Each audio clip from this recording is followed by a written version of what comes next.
하나님을 믿는 하나님의 자녀들에게는 특권이 있습니다. 그리고 세상 사람들이 받아 누리지 못하는 축복이 있습니다. 굉장히 많이 있어요. 성경 속에 보면은. 가장 대표적인 것이 구원받은 특권이죠. 세상 사람들은 구원과 상관이 없습니다. 그냥 사는 것이고 이제 마지막 그날에 후회하게 되는 거죠. 그래서 구원받은 것보다 큰 축복과 특권은 없습니다. 또 한 가지 축복과 특권은 하나님과 소통하는 겁니다. 우리가 세상을 살아갈 때에 권위 있는 사람, 존경하는 사람, 또 귀한 분들하고 알고 지낸다고 하는 것이 옆에 친구들한테 알려지면은 부러워하죠. 어떻게 그 사람하고 그래 친하고 만나서 밥도 먹고 교제하냐고 부러워하죠.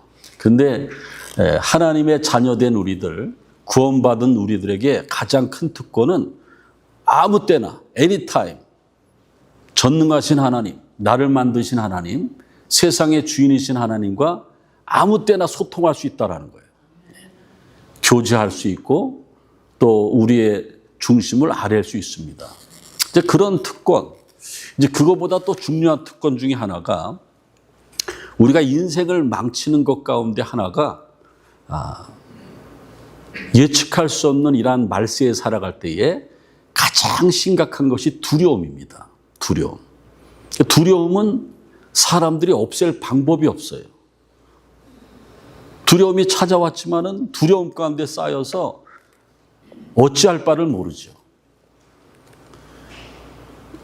그런데 하나님께서 믿는 우리들에게 가장 큰 축복과 선물을 주셨던 것은 두려움으로부터 해방해 주신다라는 거예요. 그게 성경에 기록이 되어 있어요. 근데 우리는 신앙생활 하면서도 하나님이 두려워하지 말라 이 말씀만 하시는 것이 아니고 두려움을 이길 수 있는 방법까지 성경에 제시해 주고 있는데 우리는 그냥 두려움을 쌓아안고 있습니다. 사람들이 어떤 것을 두려워하냐면은 가장 두려워하는 게 죽음입니다. 내가 이러다 죽을 텐데.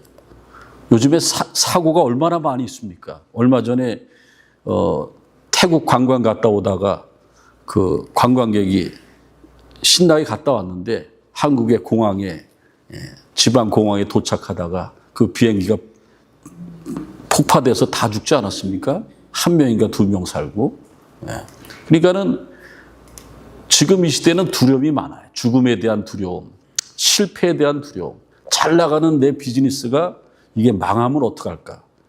그 다음에 중병이 걸릴까 봐 두려움이 있습니다. 갑자기 뭐 건강하게 신나게 잘 살다가 시한부 인생의 판정을 받아요. 그럴까 봐 겁나요. 그리고 사실은 요즘에 의학이 발달돼서 암도 수술하면 다 오래 살지 않습니까?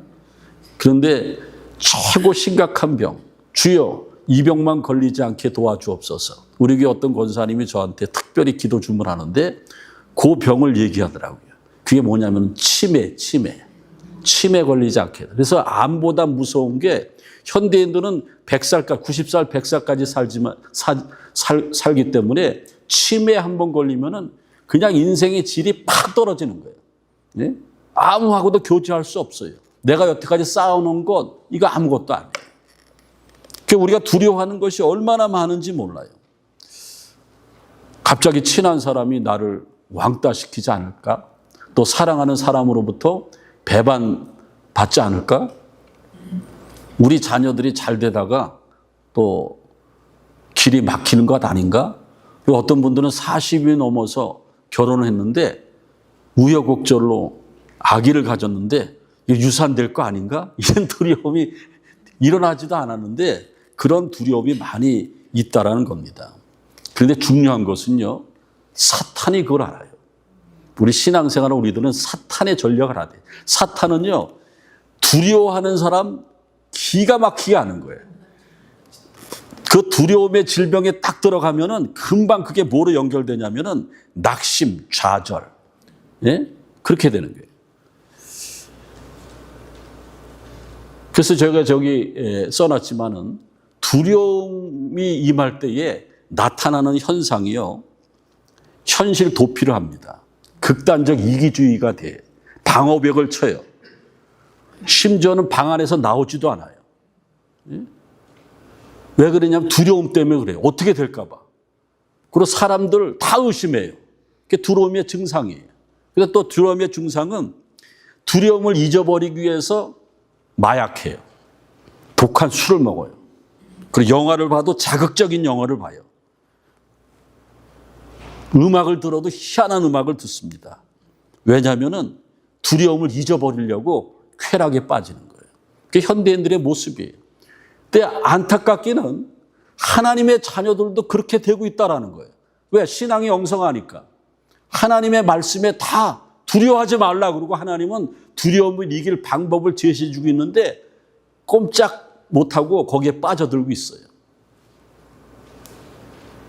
그 다음에 또 한 가지 두려워하는 사람의 특징은 합리적인 사고가 무너지게 됩니다. 그래서 비이성적이 되는 거예요. 상상도 못한 판단력이 막 생기는 거예요. 엊그저께도 미국에서 총기 사고가 났는데 애들 개학하는데 카톨릭 재단의 그 초등학교가 이제 개강 예배를 드리는데 창문으로 막 총기를 난사했잖아. 어떤 청년이. 조그만 애들이 막 죽었어요. 이게 뭐냐면은 두려움 때문에 그런 거예요. 자기가 그렇게 되는 것이 아니고 판단력이 흘려지고 합리적인 사고가 안 되는 거예요. 저기 제가 사진 보여드리지만은 전라남도 진도항에 40대 남성 지모 씨라는 분이 정말 세상에 살기 싫고 애들한테 인정도 못 받고 돈 문제죠. 너무 힘들어요. 너무 창피해. 그래서 두 아들하고 부인에게 몰래 수면제를 먹입니다. 차에 다 태웠어. 자기도 먹어야 돼. 자기는 수면제 안 먹었어. 그리고 이제 자기도 그냥 바다로 빠지면은 다 죽을 줄 알고 그 진도항, 팽목항이라고 그런 데 있잖아요. 글로 돌진을 했어. 차가 바다로 빠졌는데 부인하고 두 아들, 고등학생 두 아들은 죽고 자기는 창문 깨고 나와서 살았어. 근데 아주 최고형을 받을 거라고 그래요.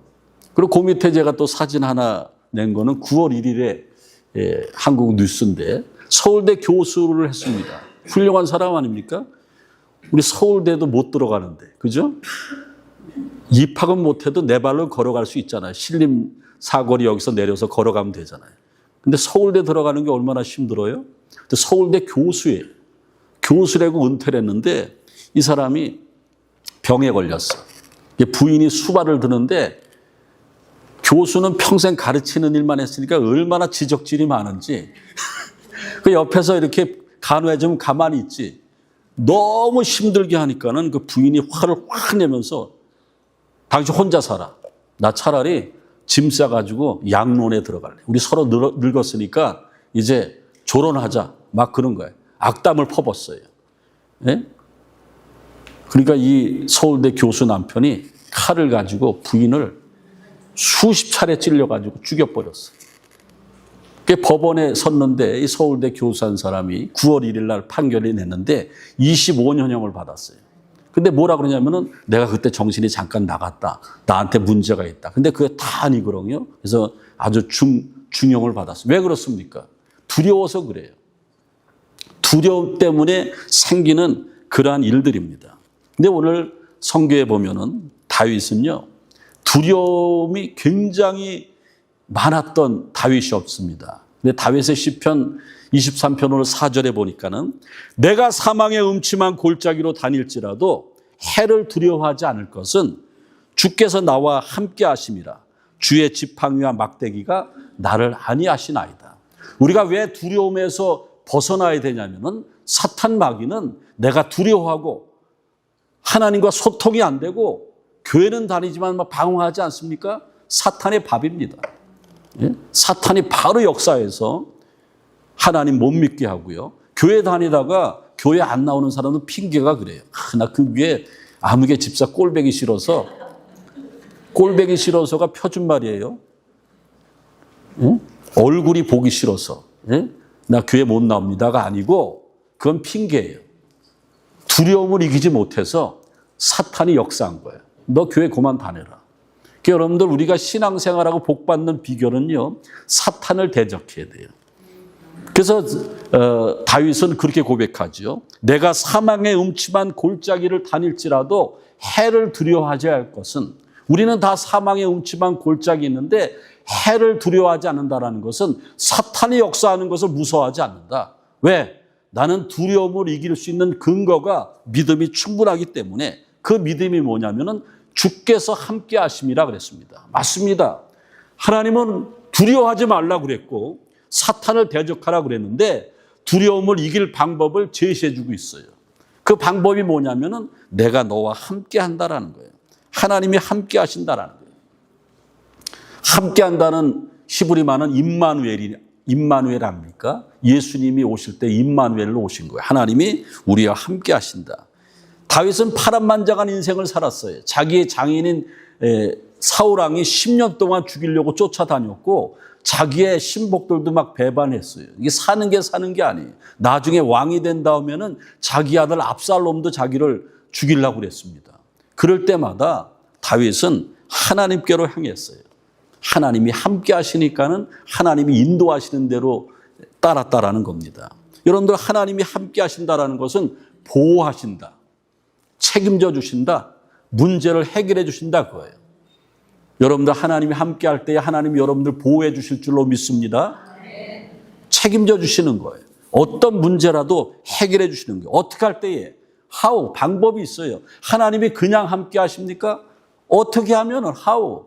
성경에 보면은 하나님께 나오는 자, 하나님을 적극적으로 찾는 자, 보좌 앞으로 나가는 자, 하나님이 함께 하는 거예요.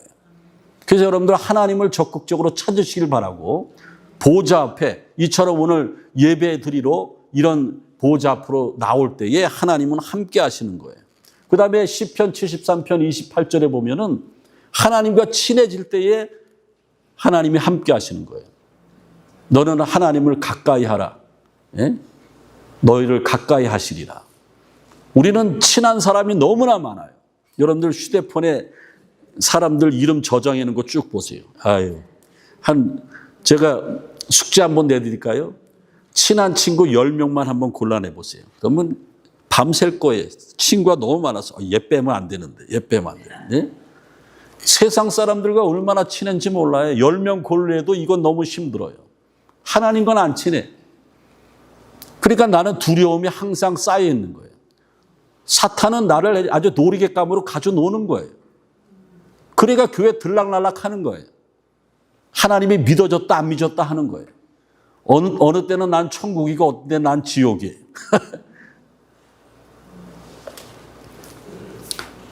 그러면 하나님을 가까이 할 때에 우리는 두려움을 이길 수 있다고 그러는데, 저기 제가 사진으로 골리앗 장군 앞에 다윗을 보여주지 않습니까? 이스라엘 군사들이, 블레셋 군사들이 벌벌 떨었어요. 누구 때문에? 골리앗 때문에. 근데 다윗은요, 하나님이 함께 하시니까는 담대함이 있었어요. 사무엘상 17장 45절 골리앗한테 뭐라고 그러냐면, 너는 칼과 창과 단창으로 내게 오느냐? 나는 이스라엘 하나님, 만군의 여호와의 하나님이 나와 함께 하시니까 그 하나님의 이름으로 나가노라. 그러니까 겁나지 않아. 왜냐하면 자기가 그런 믿음이 있는데 하나님이 능력을 안 주시면은 저 골리앗의 창에 찔려 죽는 거예요. 그리고 조그만 물맷돌로 확 던졌는데 한 방에 그냥 골리앗 장군 급소에 맞아가지고 쓰러뜨리지 않습니까? 그게 뭐야? 하나님이 함께 하시는 일이 그렇다는 거예요. 시편 3편 6절에 봐도 1000만인이 나를 둘러쳐 다도 나는 두려워하지 않다. 그 다음에 시편 27편 3절에 봐도 군대가 나를 대적하여 진칠지라도 나는 두려워하지 아니로다. 왜 그렇습니까? 하나님이 함께 계시니까. 저기 찬양이 있는데 저 찬양은 굉장히 은혜로운 찬양이에요. 제가 많이 부르는 찬양인데, 내가 어둠 속에서 헤맬 때에도 누구는 함께 계셔? 믿습니까? 내가 어둠 속에서 헤맬 때에도 주님은 함께 계셔. 아멘이에요? 그런 신앙이 있어야 돼요. 그래야지 들락날락 안 하죠. 예? 꾸준하게 하나님 믿죠. 우리가 신앙생활하는 것은 하나님과 1대1로 상대하는 거지 우리 교회 공동체하고 여러분 한 명이 상대하는 게 아닙니다. 그럼 100점 100패예요. 사람 바라보지 말고 하나님과 상대해야 돼요. 하나님과 상대할 때에, 하나님을 찾을 때에, 하나님을 진정으로 예배할 때에, 하나님과 친해질 때에 하나님이 함께 하시는 겁니다. 하나님이 함께 하실 때에 두려움은 사라지고 담대함과 평안함이 생기는 거예요. 사탄 마귀가 한 길로 왔다가 7길로 도망가는 거예요. 그 다음에 우리가 두려움을 이기는 사람이 되기 위해서는 분명한 신앙이 있어야 돼요. 분명한 신앙. 그 첫 번째 신앙은요, 사명감이 분명해야 돼요. 사명이 있는 사람은요, 두려워하지 않습니다. 사명은 뭡니까? 목숨이 4개가 사명이에요? 사람은 일이 2가지가 있는데 내 일이 있고 하나님이 내게 맡겨주신 일이 있습니다. 내 일도 잘해야 되지만은 우리 믿는 자들은 하나님이 맡겨주신 일을 잘해야 돼요. 하나님이 맡겨주신 일을 사명이라고 해요. 여러분들 하나님이 여러분들에게 맡기신 일이 있습니까? 있어야 돼요. 이제쯤 있어야 돼요. 교회 50년 다녔는데도 하나님이 여러분들 일을 안 맡기시면은 하나님과 친하지 않은 거예요. 이 큰일 났지 않습니까? 신앙생활 한 지 얼마 안 된 사람도 하나님은 일을 맡기시는 거예요. 사명이 있어요. 사명이 있는 사람은 하나님이 함께 하시고요. 두려움이 없어지는 거예요. 그래서 사도 바울은 고린도전서 10장 31절에 그런즉 너희가 먹든지 마시든지 무엇을 하든지 다 하나님의 영광을 위해서 하라. 이게 사명에 대한 말씀이에요. 어떤 분들은 요즘에 100세 시대라고 노후 걱정하면서 노후에 대한 유튜브만 많이 봐가지고 막 귀가 이만해져가지고, 예? 노후에 내가 잘 살아야 되는데 재산 관리를 잘해야 되는데 아주 뭐 그냥 제가 성도 여러분들 가끔 이제 휴대폰 내가 이렇게 볼 때가 있어요. 이렇게 좀 휴대폰 좋네 이렇게 보면 유튜브에 다 노후에 뭐, 예? 자금 흐름을 어떻게 하라 뭐 이래. 근데 여러분들 가장 중요한 것이 뭐냐면은 사명이 있어야 돼요. 내가 하나님을 향해서 어떻게 일을 하겠는가? 내가 내 가정을 위해서 뭘 하겠는가? 내가 교회를 위해서 뭘 하겠는가? 건강한 교회의 특징은요. 제가 저기 써놨는데 사명이 있는 교회예요. 교인들의 모든 사람들의 사명 단 한 가지는 뭐냐면은 사랑이에요. 사랑. 하나님을 사랑하는 것 사명이에요. 그다음에 성도들과 이웃을 사랑하는 거예요. 근데 에릭 프롬은 사랑은 관심이다 그랬어요. 관심 갖는 것이 사랑이에요. 어떤 시골교회 목사님이요. 할머니가 그 목사님 생신을 알아가지고 양발, 최고급 양발을 세트로 3컬레 탁 들어간 걸 선물을 딱 했어. 그 할머니가 목사님한테 선물을 줘가지고 그 다음 주부터 목사님이 양발을 신고 나오나 안 나오나 자꾸 쳐다보는 거예요. 사랑은 관심 아닙니까? 목사님 사랑하니까는 그 시골에 없는 돌에 양발을 3컬레 선물했는데 근데 목사님이 이렇게 보니까는 자꾸 얼굴을 안 보고 발만 보는 것 같아. 그래서 순간적으로 왜 그럴까 그러니까는 하나님이 깨닫게 이놈아 왜 그러긴 왜 그래? 양발 신었나 안 신었나 보려고 그러지. 아 그거구나. 그래서 그 다음 주일에 당장 그 양발을 뜯어가지고 신고 예배드리고 탁 올라가서 그것도 할머니가 목사님을 쳐다보는 거예요. 그래서 그런데 그 할머니가 그냥 어쩔 줄 모르는 거야. 우리 목사님 최고라는 거예요. 그게 뭐예요? 사명이에요. 사명. 예? 교회 공통적인 사명은 사랑인데 사랑은 관심이에요. 건강한 교회는요, 3가지를 잘해요. 사명 있는 교회는 인사를 잘해요.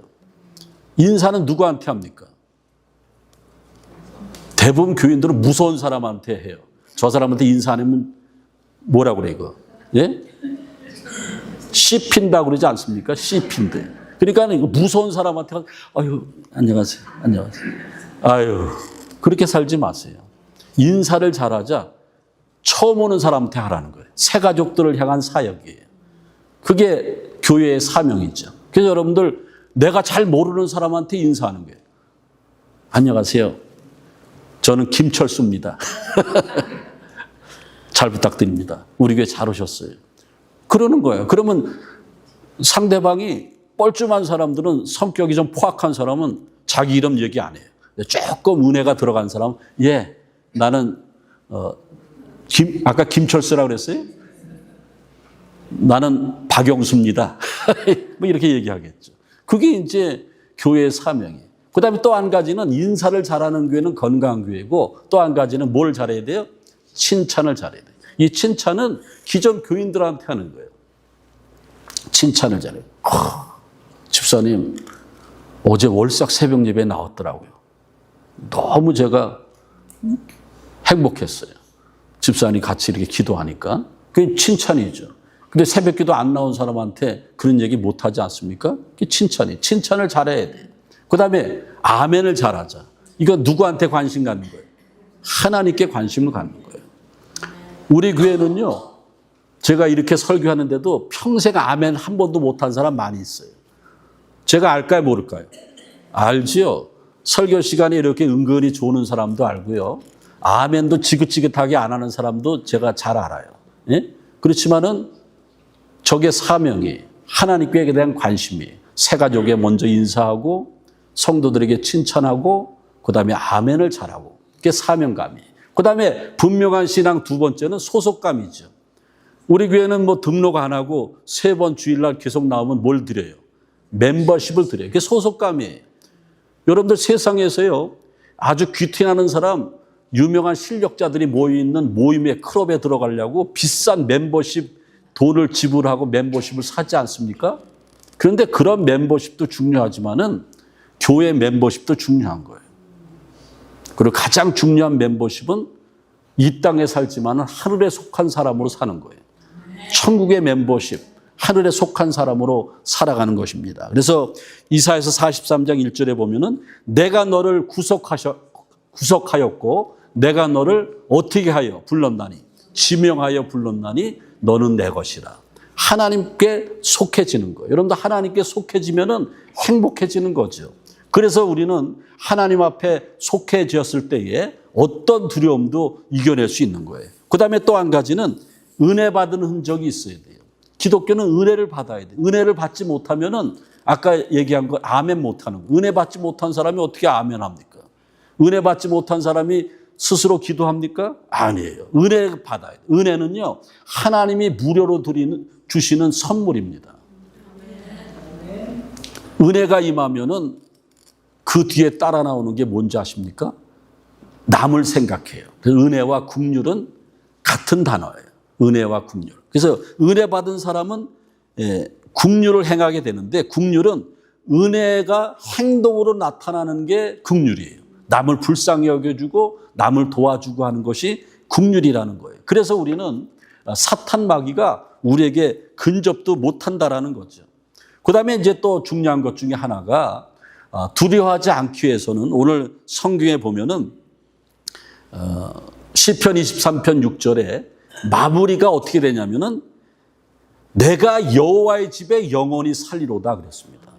다윗의 시편 23편 마무리는 천국으로 마무리되는 거예요. 천국을 믿는 사람, 천국과 준비가 되어 있는 사람은 두려움이 없어요. 저는 임종 직전에 성도들을 많이 만납니다. 왜냐하면 돌아가시기 전에는 신방 오라고 그래요. 그러면 어떻게 돼요? 가야 돼, 안 가야 돼요? 저는 다른 신방은 안 가더라도 그런 신방은 꼭 갑니다. 죽기 직전에 있는데 얼마나 소중한 시간입니까? 그래서 가서 만나러 갑니다. 근데 대부분의 사람들이 준비가 안 된 사람은 두려움이 가득 차 있어요. 근심이 있어요. 근데 신앙으로 준비된 사람은 의사는 일주일뿐이 못 산다고 하는데 얼굴이 환해. 준비되어 있으니까. 내 평생의 선하심과 인자하심이 반드시 나를 따르리니 내가 여호와의 집에 영원히 살리로다 그랬습니다. 제가 저기 앞에 화면에 죽음이 무엇인가? 죽음이 무엇인 것 같아요? 하늘나라는 어떤 곳인가? 이렇게 막 써놨어요. 그 다음에 요한계시록 14장 13절 주 안에서 죽는 자는 복이 있도다 이렇게 써놨어요. 여러분들 주 안에서 죽고 싶죠? 그래서 우리가 죽기 전에는 항상 in Christ, 주 안에 있어야 돼요. 마지막 때인데 내가 언제 죽을지 모르는데 주 밖으로 밀려나지 마시길 바라고 주 안에 있어지길 바랍니다. 죽음은 뭔가 이사 가는 거예요. 오늘 저기 고린도후서 5장 1절에 만일 땅에 있는 우리의 장막집이 무너지고 내가 죽어지면은 어떻게 하는가? 하나님의 지은 집으로 이사 간다는 거예요. 죽음은 사람이 죽어도 영원히 사는 것은 천국에 있는데 영원히 사는 것은 천국이기 때문에 영원히 산다고 그랬는데 천국으로 이사 가는 것이 죽음이에요. 영원히 잘 되는 사람은 영원히 복을 받은 사람은 죽음에 대한 두려움이 없죠. 내 영혼이 은총 입어 중한 죄짐 벗고 보니 슬픔 많은 이 세상은 천국으로 화하도다. 그 다음에 뭐예요? 내 모든 죄 사함 받고 그 다음에 중요해요. 주 예수와 동행하니 그 어디나 하늘나라. 여러분들 하늘나라 천국은요. 지금 이 세상에서도 우리가 경험할 수 있고 그게 ing 계속 진행돼서 우리의 심장이 멎는 날 우리는 하나님 나라 백성이 된다라는 거예요. 두려움, 죽음에 대한 두려움이 없는 사람이 어디 있겠습니까? 철컥하죠. 몸에 병이 찾아오면은 그다음에 요즘에 비행기 사고가 많으니까 비행기 탈 때 벨트 딱 매라 그러면 뭐 합니까? 죄송합니다. 살려주세요. 잘 뜨고 내리게 해주세요. 기도하지 않습니까? 이제 말씀을 마치겠습니다. 지긋지긋하게 속을 새기던 어떤 영감이 심장마비 걸려서 죽었어요. 병원에 가는데 의사가 아유 할머니 영감님 운명하셨습니다. 하얀 포대기로 싹 덮어요. 그러니까 할머니는 아이고 그러다가 신이 났어. 아이고 이제 뭐 저 영감택이 내가 허락 안 받고 마음대로 돈 쓸 수 있구나. 좋아가지고 시신이 막 영안실로 가는데 갑자기 손이 탁 나오면서 여보 할망구 나 살았어. 그러니까는 뭐라고 그러냐면은 이 영감택의 의사가 죽었다는데 가만히 있어.